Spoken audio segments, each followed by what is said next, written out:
I understand there's something fishy going on in Redondo, and there's a couple of fish I think we can save.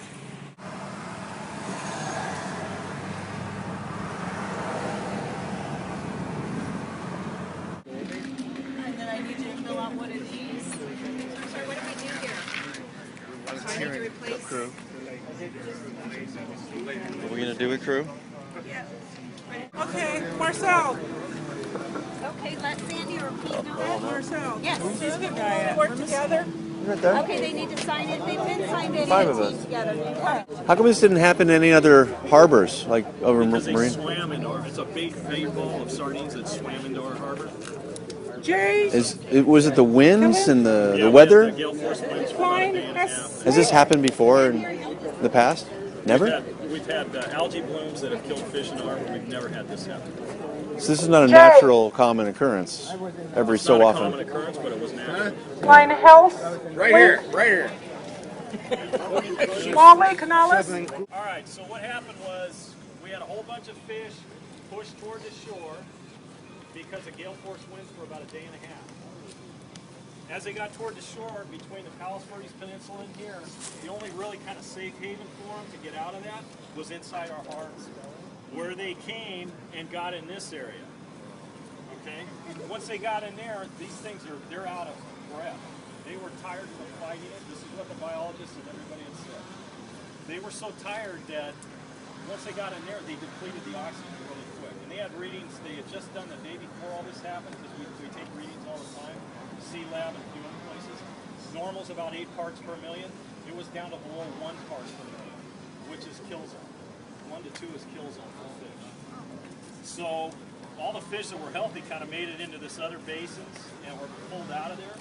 And those are the bigger, like mackerel and stuff. We still see in these other basins. There aren't fish in by Cheesecake Factory. You know, other basins don't have the problem. They died in here. A lot of them went to the bottom. The rest of them kind of got pushed over here. This thing was full of birds that couldn't fly, guess why? And so if you see a lot of birds circling, you know, hopefully you have a hat, because they're full. And if they're up in the air, they've kind of processed, so it's a dangerous situation. So if you grab it like that, it's way better. It does 2 things too. You don't walk around with it like this and bump people or hit them in the face with the end of it, because you're keeping it up like this. So lift it up out of the water, walk over to the orange buckets that they typically have, set it in there, turn it, and push the fish out, and go back and get more. So really what we're doing is, you can see that it's just that time of life that all of the fish now, they're coming to the surface, and they're really coming to the surface just about as fast as we pick them up. Alright, so it doesn't look like we're making progress, but we are making huge progress. Where do these fish go when you're done with them? What's that? Where do the fish go? They're going to Victorville, to a natural organic landfill. Or not landfill, but they're going to be processed into fertilizer. And actually part of that fertilizer comes back to the city of Redondo Beach. Oh, that's good. So what we're doing is we're having the boats really kind of push with their jet washer, their prop wash. We're just kind of working in this area. All right. I'm going to put 2 of you on a boat. Anybody get seasick? Anybody have problems with boats? No. I used to. I got so over you it. 2 I'm going to put on a boat. All right, and all you're going to do is just go I'm around on a boat. and pretty much, and it's network and it's a lot of grunt work. Usually I'm All right? But they're the good. rest of you, we're just going to put along the dock here and just to kind of work between the boats. All And right. we're eventually going to start moving, headed in that direction, but at least now we're just kind of doing this. All right. We're going to give you buckets All right. and nets. When your bucket is full, there will either be a city worker that comes by with a wheelbarrow, or if this is the collection point right here where all the fish, you're listening here, okay? Because I don't want you in the water. I hear you. Okay, so this is a collection point where everything gets sucked out of the buckets and then you go back and do whatever it is that you were doing. So whether the fish go into a wheelbarrow and get wheeled up here, or the fish get sucked out of the bucket down there, that's up to you, and however you want to do it. All right. All righty? Let's get to work. All right.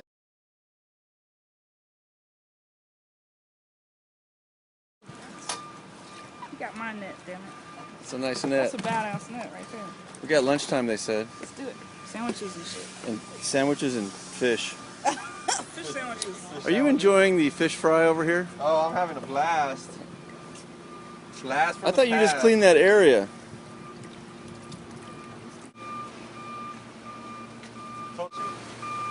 This is just so much fun.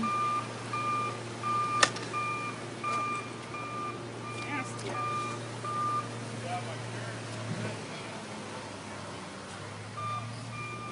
Lunch. Today's catch. On today's menu, we've got sardines. Get closer, Paul. Get closer and watch me put this.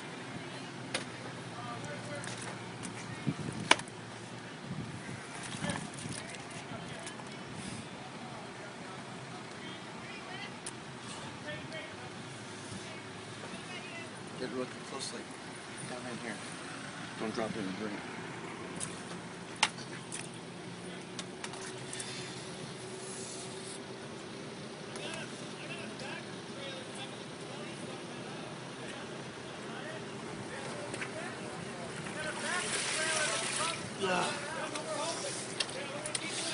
Jesus.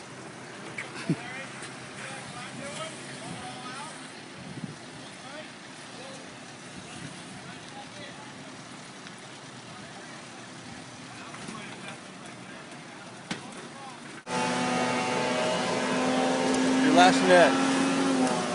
Oh, please. One more net. Just one more No more net. nets. This is the hardest thing to work, Dave. No more nets.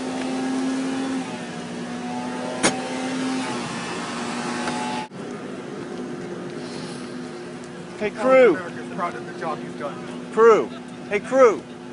These guys, it had to be sweat. Let's go, guys. Can we do this tomorrow? Yeah, sure. Another day, another attempt at a massive cleanup of dead fish in Redondo Beach. Workers are doing their best to clean up all the dead fish there, but as soon as they clean them up, more seem to rise to the surface. KCAL 9's Amy Murphy has details on some new tactics to clear up the water. Volunteers carrying wheelbarrow after wheelbarrow say the job seems endless. We knew they needed a lot of help. I couldn't believe what I saw on the internet with just the blanket of fish. After clearing the harbor Tuesday, millions more of dead, decomposing fish surfacing just as officials expected. The decomposition process and gases associated with it helping to push the sardine carcasses to the top of King Harbor. As we anticipated, this is when the dead fish are starting to rise to the bottom. So in one sense, it makes it a little more easier because we can continue with the skimming operations. This veterinarian let his workers have the day off if they would help him volunteer in the cleanup. I thought we'd just do a good thing. We gotta bring the crew down. We're a little bit slow on Thursdays for some reason. So I said, let's go down there and clean up a little bit. I had no idea it was gonna be like this. Hector of Athens Services is transporting 20 tons of fish a day to a Victorville compost company. That's a lot of fish. Dead fish. While authorities are trying different methods of cleanup like skimming the surface with large booms, area residents are getting frustrated and offering up their own theories on the best way to get to all of those fish at the bottom. This man believes his dry ice theory will get all of the fish to the surface. Cleanup crews have been trying everything, including this vacuum system behind me. Initially, it had been scooping up too much water along with the fish, so they're combining two of the methods. They're skimming the surface with the booms, and then they're using the vacuum system to vacuum the fish from the surface. In Redondo Beach, Amy Murphy, KCAL 9 News. Oh, actually, those are pork. No, we did twice the job in 4 hours.